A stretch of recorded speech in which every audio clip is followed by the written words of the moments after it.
Romania choose করেছিলেন এটা আগে জানতে চাচ্ছি। ওকে, আমি রোমানিয়া চুজ করছিলাম প্রথমত। আমি চেয়েছিলাম যে অন্য কোনো একটা দেশে যাব।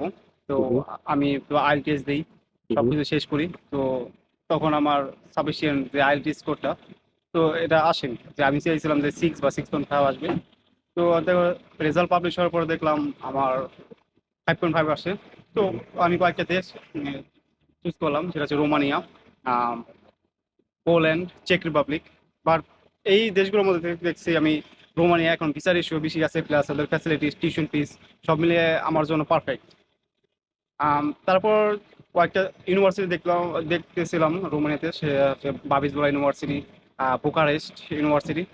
বাট আমার ইচ্ছা ছিল আমি বুকারেস্ট ইউনিভার্সিটিতে পড়ালেখা করবো, বা কিন্তু অ্যাপ্লাই বাবিসবোলা আগে শুরু হওয়ার কারণে আমি বাবিসি অ্যাপ্লাই করে দিই। পরে আমি রিসার্চ করে দেখলাম